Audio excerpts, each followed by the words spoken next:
Bienvenue sur le podcast de Wild Legal avec l'association ZIA.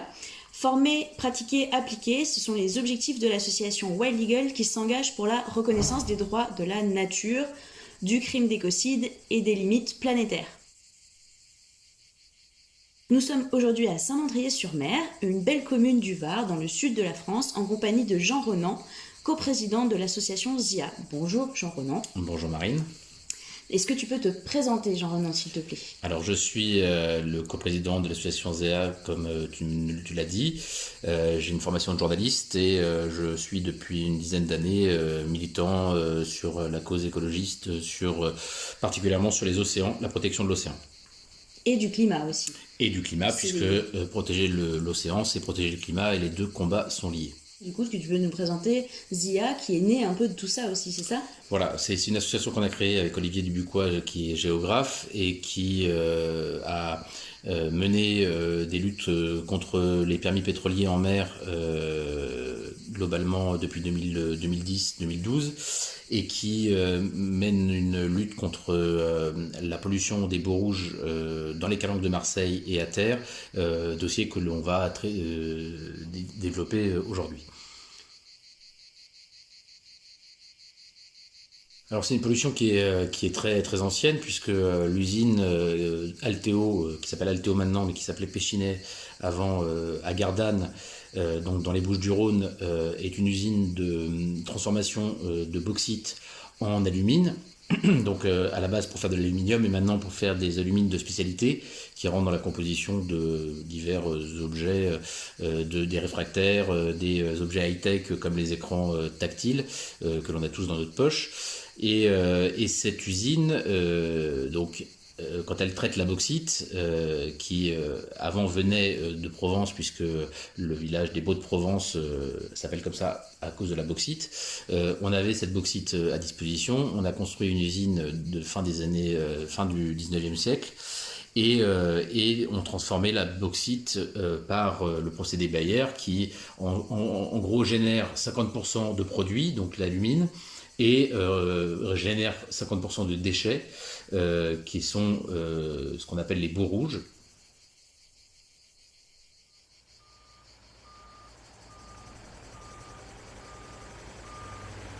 Jusque dans les années 60, ces baux rouges étaient entreposés à proximité de l'usine. Donc on a comblé des vallons un peu à proximité de l'usine et dans les années 60, Péchinet a dit on n'a plus de place pour stocker ces déchets. En plus, c'était une période où il y avait beaucoup d'urbanisation dans le coin et donc on était de plus en plus contraint d'être loin des habitations pour stocker ces déchets qui sont toxiques. Et l'industriel a demandé à construire une conduite de 50 km pour aller jusqu'à la mer et rejeter directement ces déchets en mer.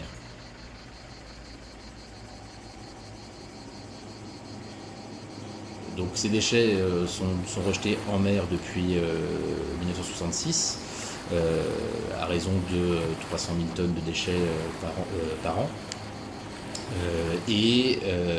Depuis 2015, ils sont à la fois rejetés toujours en mer pour la partie liquide et stockés à terre pour la partie solide. Donc on a une double pollution maintenant à terre dans les collines de Manche-Gary, donc entre Aix et Marseille, et en mer toujours des effluents liquides qui sont toxiques puisqu'ils sont chargés d'arsenic, de mercure, de titane, de chrome, et avec une radioactivité naturelle renforcée qui fait qu'on est dans un déchet toxique qui n'est pas traité comme tel puisqu'il est envoyé en mer et stocké à terre sans protection particulière. Nous, on a pris la suite de nombreuses associations et de nombreux lanceurs d'alerte qui se sont occupés du sujet depuis les années 60. Donc, au moment de la construction de la conduite, il y a eu une forte mobilisation citoyenne et politique et scientifique pour dire que cette pollution allait complètement dégrader la Méditerranée et donc des zones de pêche et des écosystèmes remarquables en Méditerranée. Et donc il y a eu une controverse scientifique qui a été forte et une mobilisation citoyenne. Malheureusement, la mobilisation citoyenne n'a pas été victorieuse puisque l'État a décidé que cette conduite était d'intérêt national et avec une communication de l'industriel qui s'est servi de figures comme le commandant Cousteau pour annoncer que la pollution, ou en tout cas le rejet, n'allait avoir aucun impact sur les écosystèmes puisque ça allait gentiment sédimenter dans une fosse de plusieurs centaines de mètres de profondeur et que finalement il n'y aurait qu'une toute petite partie qui allait être impactée. Les biologistes marins et les océanographes de l'époque disaient quand on connaît la mer, on sait très bien que quand on envoie une matière en mer, elle ne reste pas là où on l'envoie, elle ne sédimente pas simplement, elle a par des courants marins, elle est remise en suspension et aujourd'hui, donc quand on a fait l'étude dans les années 90-2000 pour montrer que cette pollution était vraiment impactante, on se rend compte que la pollution, elle est aujourd'hui, les boues rouges sont aujourd'hui présentes entre Fos-sur-Mer à peu près jusqu'à Hyères-les-Palmiers, c'est-à-dire sur une centaine de kilomètres et sur une surface colossale. Et ça, c'est uniquement pour la partie sédimentaire. Il y a aussi une partie qui est les métaux lourds qui partent dans la Méditerranée et qui là se retrouvent à peu près partout en Méditerranée puisque le milieu marin est un milieu mouvant et donc du coup, ça chargé de pollution, ça s'en va partout en Méditerranée.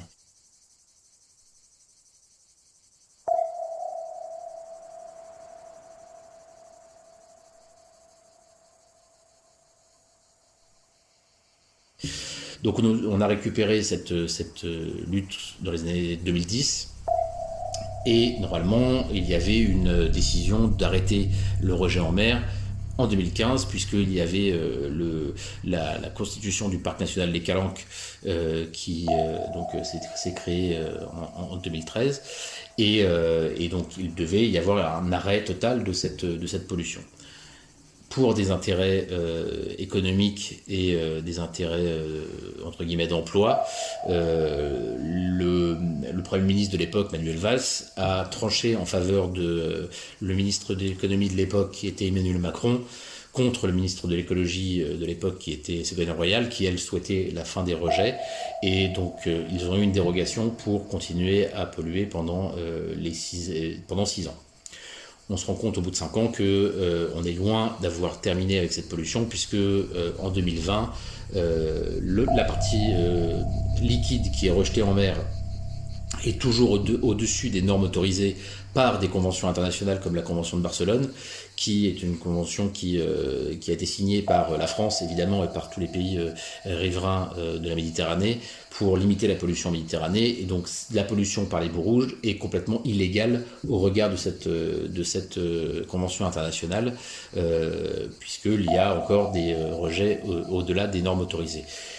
Et on sait bien qu'une pollution, même si elle est dans les normes, elle est quand même impactante et elle s'ajoute à une pollution historique qui date donc des années 60. Et donc si on continue à renvoyer des métaux lourds, si on continue à renvoyer de l'arsenic dans la Méditerranée, on continue à la polluer et on ajoute de la pollution à la pollution. Donc ce que nous souhaitons, c'est un arrêt de cette pollution, à la fois en mer, puisque ça a un impact sur les écosystèmes évidemment de manière colossale, historiquement et puis toujours, et puis à terre, puisque ce stockage à ciel ouvert dans les collines de Mangegarry de 350 000 tonnes par an, donc ça fait 1000 tonnes par jour quand même de matériaux, de déchets toxiques qui sont stockés dans les collines de Manche-Gary, très proches des habitations, fait que par des phénomènes venteux, c'est remis en suspension dans l'air et donc du coup ça va sur les habitations donc, du coin. Il y a des écoles qui sont à côté et il y a une suspicion d'impact sanitaire puisqu'il y a des cas de cancer rares qui sont autour du site de stockage et donc c'est une pollution qui a un impact sanitaire et écologique majeur. D'accord. Et d'ailleurs, c'est pour ça que vous n'êtes pas du tout seul dans ce combat, notamment avec les pêcheurs. Eux, ils sont aussi impactés. Avec les habitants, comment est-ce que vous réussissez à travailler tous ensemble, du coup, contre ce projet ? En fait, on a essayé évidemment de fédérer cette lutte puisque il faut regrouper. En tout cas, nous, c'est notre leitmotiv ASEA, c'est qu'on ne fait rien seul. On ne le fait que en coalition avec les acteurs qui sont les plus impactés et puis des acteurs associatifs qui veulent s'engager avec nous. Et donc, il y a deux publics qui sont impactés au premier chef par cette pollution. C'est les pêcheurs évidemment pour la pollution en mer puisqu'ils ont perdu une zone de pêche remarquable puisque c'était là où ils pêchaient le plus sur la fosse de Cassidani qui est une frayère importante et avec un écosystème très riche. Enfin, c'était un écosystème très riche. Donc aujourd'hui, ils ont l'interdiction de pêcher là, mais de toute façon, il n'y a plus rien à pêcher puisque la zone est complètement polluée de manière sédimentaire et puis de manière avec les métaux lourds. Et puis les riverains du site de stockage dont on vient de parler, qui eux sont impactés par à la fois la pollution de l'eau et la pollution de l'air, qui fait qu'aujourd'hui ils ont des fortes inquiétudes sur l'impact de cette pollution sur le long terme. Donc avec ces deux publics, donc les pêcheurs et ces deux victimes, on va dire, les pêcheurs et les riverains, on a lancé une action au pénal, une action contre X, puisqu'on a considéré qu'on ne s'attaquait pas uniquement à l'industriel qui générait cette pollution, mais aussi à l'État qui avait donné l'autorisation de polluer et qui ne faisait pas respecter en plus les seuils dérogatoires qu'ils ont donnés, parce qu'il y a aujourd'hui des dépassements très réguliers de la pollution et il y a des problèmes de sécurité, de mise en sécurité du site sur le stockage à terre, puisque les bassins de stockage ne sont pas étanches. Et donc du coup cette pollution se retrouve dans les cours d'eau et puis évidemment dans l'air, comme on l'a dit, avec les phénomènes venteux. Donc on a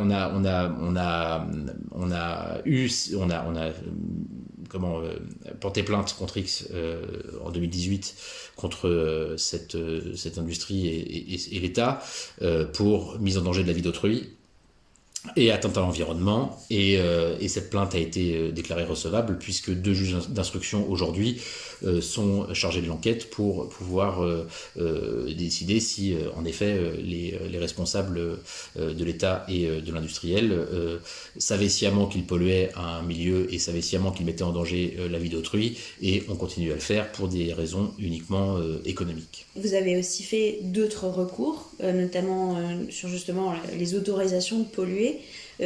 Quels ont été les résultats alors de ces recours ? Alors, évidemment, en 2015, quand la pollution devait s'arrêter, donc c'était vraiment l'autorisation de polluer avait été d'abord donnée pour 30 ans, avait été renouvelée pour 10 ans.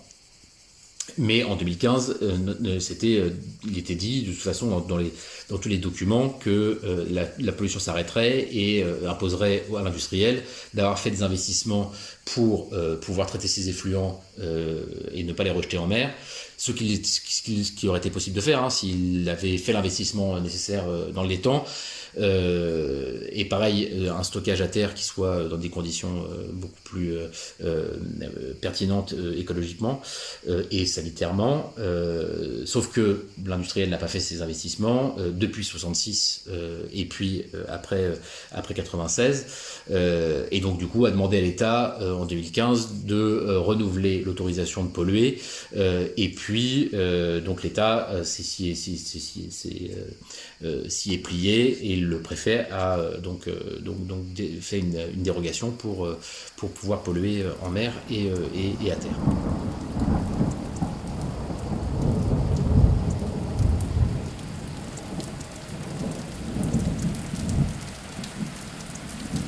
Donc nous on a porté auprès du tribunal administratif donc un recours contre ces autorisations. Le recours a été en effet accepté par le juge, simplement il a réduit la période d'autorisation de 6 ans à 4 ans. Cette pollution donc devait se terminer, en tout cas au-dessus des seuils autorisés par la Convention de Barcelone et le droit européen, devait se terminer en 2019, fin 2019. Et fin 2019, l'usine a décidé de se mettre en redressement judiciaire pour faire un appel encore à l'État pour poursuivre cette pollution en disant économiquement on ne peut pas faire et donc du coup on est obligé de continuer à polluer. Donc finalement la décision de justice a été favorable, mais l'État s'assoit sur les décisions de justice et l'industriel a toujours l'autorisation de polluer à la fois en mer et à terre.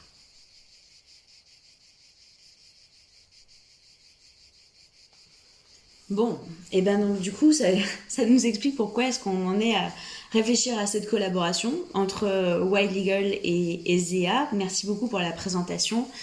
Si vous avez besoin de plus d'informations, donc il y a le site. Est-ce que tu peux nous dire le site de ZEA? Alors www.zea.earth,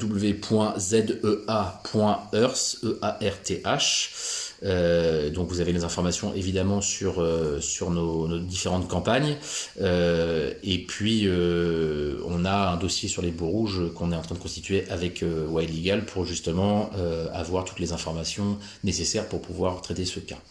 Voilà, donc il y a aussi la page Facebook sur laquelle vous donnez souvent l'actualité sur justement, comme là, en plein milieu de la crise, peut-être que tu peux nous en dire un mot, ce qui s'est passé pendant la crise du Covid, et cette prolongation, encore une fois.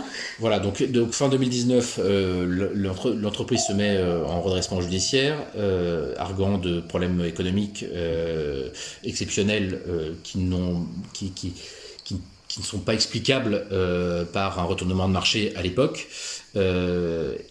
Les administrateurs judiciaires prennent en main donc, du coup l'entreprise et la crise du Covid arrive là-dessus, et donc quand l'autorisation de polluer au-delà des normes arrive à échéance, donc là c'était le 8 mai. Donc le 8 juin, donc pour la journée mondiale de l'océan, c'est assez édifiant. Le préfet redonne une autorisation pour 5 semaines pour continuer à polluer, parce que arguant que la crise du Covid-19 avait empêché l'industriel de se mettre aux normes. Nous, on est persuadés que de toute façon, cette autorisation sera encore renouvelée, puisque l'industriel ne fait pas les investissements nécessaires pour être aux normes. Et en plus, nous, on considère que la mise aux normes n'est même plus importante. Maintenant, ce qu'il faut, c'est arrêter cette pollution. Sauf qu'aujourd'hui, l'usine, donc, elle est passée de redressement judiciaire à vente, puisqu'il y a eu un appel à candidature pour une reprise de l'entreprise.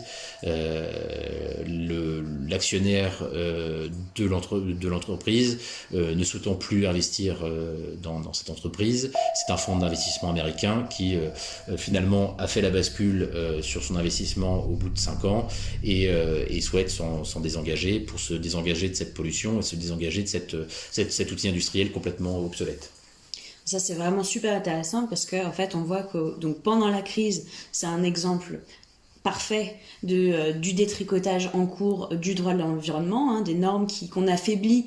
D'ailleurs, il y a eu un décret qui a été adopté, le décret du 8 avril dernier, qui permet aux préfets de déroger aux normes environnementales. On voit bien, du coup, grâce à ton exposé, dans quelle situation ça pourrait typiquement s'appliquer et pourquoi c'est aussi important de s'y opposer. D'ailleurs, l'association Wild Legal, du coup, a attaqué ce décret et on attend et on espère évidemment que la justice nous donne raison, parce que ça va créer en fait la possibilité pour les préfets de systématiquement pouvoir laisser passer ce genre de projet, comme l'illustre très clairement le cas d'Alteo et des dérogations systématiques et renouvelées sur le site.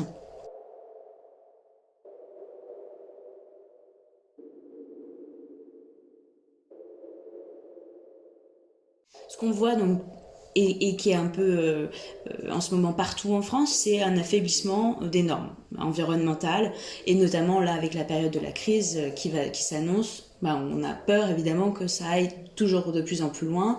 Avant, Alteo faisait quand même pas mal de chantage à l'emploi en disant si on ferme, on met les gens à la rue, ce qui est effectivement un argument, mais ce qu'on voit, c'est que ça passe systématiquement au-dessus des normes environnementales et de la protection de l'environnement. Et donc c'est dans cette idée-là qu'on voit bien qu'il faut rétablir de nouvelles normes, puisqu'on a un droit de l'environnement qui n'est pas assez fort pour tenir tête à ces industriels qui peuvent systématiquement mettre la pression et passer outre le droit de l'environnement pour continuer à polluer.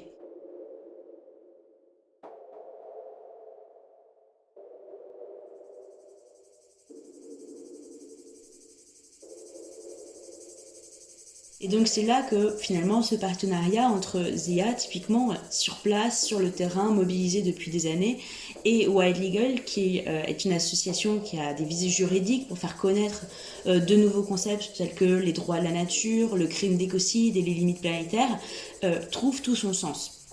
Donc on s'est rapprochés pour lancer cette campagne de sensibilisation et de formation d'ici très rapidement, puisque l'idée c'est dès maintenant de constituer ce dossier et de travailler ensemble sur ce sujet. Donc l'idée évidemment c'est d'organiser des événements, des conférences, des tables rondes, des ateliers un peu partout en France, puisque ce qui vous arrive, il illustre en fait quelque chose qui arrive un peu partout. Donc votre cas il est emblématique, il est symptomatique plutôt d'ailleurs du mal qui se cache un peu dans notre société, c'est-à-dire que systématiquement on va relancer des industriels, on va leur permettre de polluer, et tout ça malheureusement au détriment de la nature, mais tu l'as aussi dit, au détriment des humains, puisque les pêcheurs sont les premiers impactés, les habitants sont les premiers impactés. Et donc toute l'idée c'est aussi d'apporter une visibilité sur pourquoi est-ce qu'il nous faut des nouveaux outils juridiques pour combattre cet état de fait, puisque le droit tel qu'il est aujourd'hui est trop faible, est inapplicable, est inefficace pour tenir tête aux industriels. Il nous faut de nouvelles législations, de nouvelles règles applicables.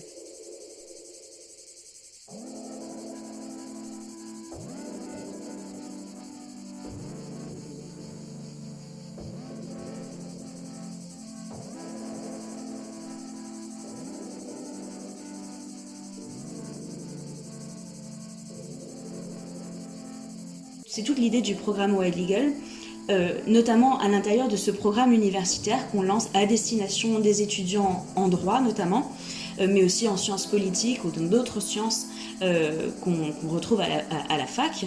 C'est d'abord cette partie formation, donc Wild Legal s'engage à former des étudiants. On a d'ailleurs publié un petit manuel des droits de la nature qui explique les grands principes, les grandes jurisprudences, les textes fondateurs des droits de la nature, et justement qui montre que dans le monde, des écosystèmes sont reconnus comme des sujets de droit et qui ont notamment le droit de ne pas être pollués, de ne pas être détruits par les activités humaines. Et tout le but du programme, c'est d'utiliser un cas pratique réel, c'est-à-dire de mettre en situation les élèves pour qu'ils puissent travailler sur un cas pratique et ensuite vous livrer leurs conclusions. Donc les élèves sont amenés, on leur donne ce dossier, clé en main, c'est-à-dire nous on va travailler ensemble à constituer ce dossier à la fois avec les preuves scientifiques, les éléments juridiques, afin de leur permettre de travailler sur ce cas très concret. Ils vont devoir écrire un mémoire en se mettant à votre place, la place des associations, la place des pêcheurs et des habitants, et en répondant de l'autre côté à ces accusations au pénal, notamment de la part de l'industriel. C'est-à-dire qu'est-ce que l'industriel va bien pouvoir nous répondre quand on va lui dire « vous êtes coupable d'un crime d'écocide, vous avez littéralement tué la vie sur cet espace désormais pollué et en fait, qui ne peut pas être restauré, puisque tu disais, je crois que c'est 32 millions de tonnes de boue, c'est ça, déversées. À minima, et c'est à plusieurs centaines de mètres de profondeur et sur des kilomètres carrés, donc c'est impossible, il n'y a aucune remédiation possible, enfin de dépollution possible, donc c'est un écosystème qui est complètement pollué pour de très, très nombreuses années, enfin des milliers d'années. Et nous, on considère en effet que le droit de la nature peut être un bon levier pour cette campagne, parce que on se rend compte que sur le droit de l'environnement classique et sur le droit même de la santé, on n'arrive pas à avoir des décisions qui soient assez fortes pour empêcher cette pollution et empêcher cet impact sanitaire. Et donc, c'est d'autant plus important en mer qu'il y a, à part les pêcheurs et quelques plaisanciers, enfin, ou quelques utilisateurs de la mer, il n'y a pas d'habitants en mer, et donc du coup, les droits de la nature peuvent être le seul véritable levier juridique pour donc donner une identité juridique à cette nature, à l'océan, pour qu'on arrête de la polluer et de la considérer comme la poubelle de notre civilisation, qui est aujourd'hui complètement polluée par donc ces pollutions par métaux lourds, qui sont polluées par le plastique, qui sont polluées par absolument tous nos déchets, qui in fine, les pesticides et j'en passe, évidemment des projets industriels en mer qui impactent directement. Et donc ça, il faut arrêter de penser que l'océan est notre décharge, et qu'on lui donne un droit d'être protégé pour évidemment ces écosystèmes, mais aussi pour les générations à venir qui auront besoin de l'océan pour survivre. Voilà, c'est tout l'enjeu du cas pratique, donc entre Wild Eagle et ZEA. Ça sera de demander aux étudiants de partir du principe que la nature a des droits, c'est-à-dire que cette zone a le droit de ne pas être victime de cette pollution industrielle, le droit de préserver ses cycles vitaux, et étant donné que ce n'est pas le cas, puisqu'elle a été détruite, de considérer dans quel sens, dans quelle mesure il y a eu une violation de ces droits de l'océan. Et puis, travailler sur la conception de l'écocide, puisque l'écocide, on en parle beaucoup, mais c'est vrai qu'on ne l'a pas encore défini dans notre droit.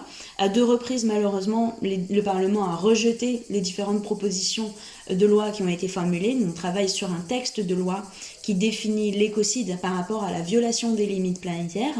Les limites planétaires, c'est quelque chose de très scientifique, c'est 9 seuils planétaires qui ont été élaborés donc par 26 scientifiques pour définir un équilibre biologique finalement du vivant. Alors là, on s'aperçoit qu'il y a des rejets massifs de polluants qui ont conduit à la destruction finalement quasi définitive, puisque comme tu l'as dit, c'est une destruction mécanique, les boues qui sont arrivées et qui ont écrasé lentement toute forme de vie sur le sol, et puis comme il n'y a plus rien qui vit sur le sol, il y a une disparition des poissons et des autres espèces qui vont voir ailleurs, évidemment.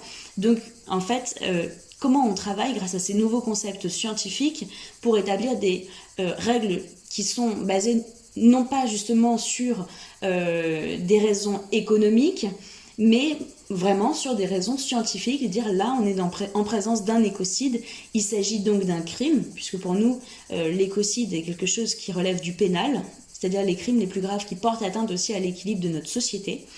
Et on voudrait, grâce à ce travail ensemble, cette collaboration, démontrer pourquoi est-ce qu'il faut reconnaître l'écocide en droit français, parce que justement les normes actuelles sont trop faibles et ne nous permettent pas de poursuivre ces pollueurs.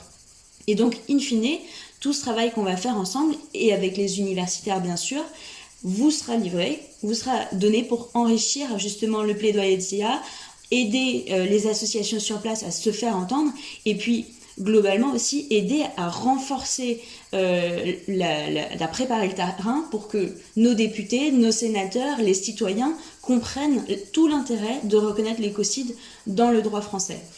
ça fait partie, comme tu l'as dit aussi, des droits des générations futures à se battre, puisque là, en fait, on voit plusieurs générations déjà qui sont sur cette lutte, et notamment... j'ai entendu votre pêcheur qui disait justement je ne me bats pas uniquement pour moi. Ce leader avec lequel vous travaillez, il travaille aussi parce qu'il dit c'est mes petits-enfants, c'est mes enfants à qui je veux léguer la mer. Lui, en fait, en tant que pêcheur, évidemment, c'est son identité aussi.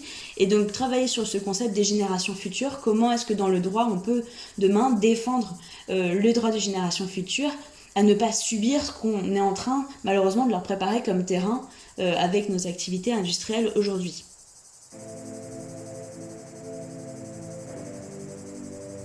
Donc, on est en phase de préinscription. On a une belle brochure sur notre site internet qu'on a réalisé justement pour ZIA. Vous pouvez le trouver donc sur notre site wildlegal.eu, wild wildlegal.eu.